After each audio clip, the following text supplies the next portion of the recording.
around the country this weekend to protest Trump sending troops to American cities, bullying media institutions, and cracking down on comedians. Millions are expected to turn out. Here's what some top Republicans are saying about these rallies. Watch. This crazy No Kings rally this weekend, which is going to be the farthest left, the hardest core, the most unhinged in the Democratic Party, which is, you know, a big title. We shouldn't have to wait until the Hate America rally this weekend or whatever it is that's driving Chuck Schumer to keep this going on, this damage that's being inflicted. I encourage you to watch. We call it the Hate America rally that will happen Saturday. Let's see who shows up for that. I bet you see pro-Hamas supporters. I bet you see Antifa types. I bet you see the Marxists in full display, the people who don't want to stand and defend the foundational truths of this republic.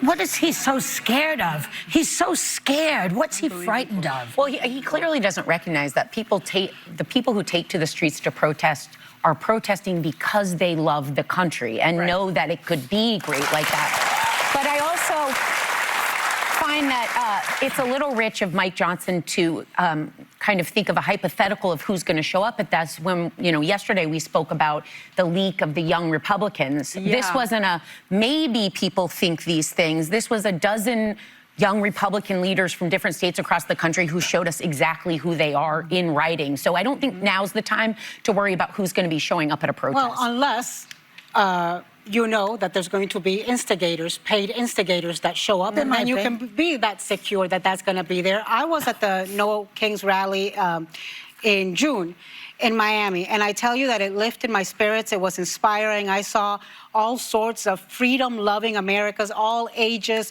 all nationalities, all creeds. It was just the most uplifting thing at a time when so many of us feel down because we see the threats against democracy. And I think Mike Johnson has it completely wrong.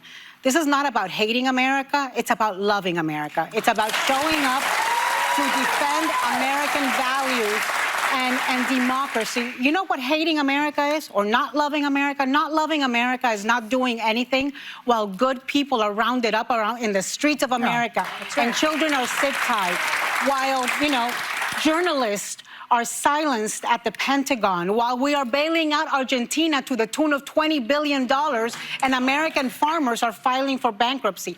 That is not loving America. And also, why is this a hate rally when January 6th was called a normal tourist attraction? That's right. That's right. I just don't understand. It's interesting what their particular priorities and how they describe things. If Mike Johnson were a true leader, which I don't believe he is, if he were a true leader, he would be listening to the people, because this government is for us, by us. It's of the people. And why I think there are going to be 2,500 events in every single state in 50 states is because people are opposing authoritarianism. People are exercising their First Amendment rights to peacefully assemble and free speech. Right. And so I think what he should be doing is listening to the fact that so many people and so many events are going to be taking place, and there's a real problem with Republican leadership and this Republican shutdown where you have thousands and thousands and thousands of people not being paid, losing their jobs, while Congress gets paid, while Congress has health care, and the American people are fed up. Yes. And we have the ability to say that, you know, in this country. I also don't really understand, if you don't want to draw attention to something that's opposing your agenda, why you would talk about it. I just wouldn't be like, tune in for these rallies this weekend, watch them. Listen, I celebrate anybody exercising their right to peaceably assemble. I had friends who attended the last ones. I have been personally attended them. But I think what's going to be interesting to see, because the last one had 5 to 6 million people turn out, I think this is going to be widely attended. Yeah. But can Democratic leaders who are elected, because this feels people-led, which I think is powerful, but then use that and turn it into a movement with an agenda that's something bigger than being anti-Trump. I think that's part of what went wrong in the 2024 election, is it felt like too much of the focus was stop Trump, stop Trump. Because I say this, Donald Trump's a year into his 4 years.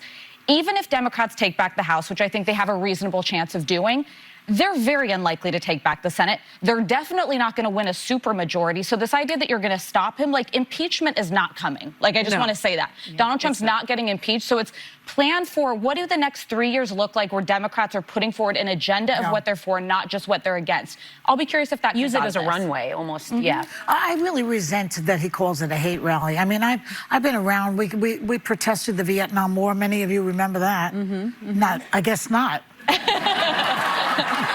I nodded, but I young don't. audience I guess I'm the oldest one in the room. Apartheid. Yeah, but I would like to show you as well. what? Apartheid in South Africa. That was a huge movement. Another one, yes. But I would like to show you a picture of how they dealt with that. See, this woman is giving a flower to these guys who are holding guns. Yeah, so that's iconic. That to me is a symbolic photograph of how people feel when they're protesting. We're not here to start trouble. We just want you to hear us. And you know, and that you know what? flower is a symbol. That's very important. Yeah. That we remind people to remain peaceful. Peaceful protest is peaceful what matters, assembly. and they want you to get violent. They want to be able to show the images of there being trouble. So do not take the bait. Remain peaceful. Well, at the January 6th insurrection, or what they call a tourist attraction, there were nooses. There were calls for the death of the vice president. Yeah.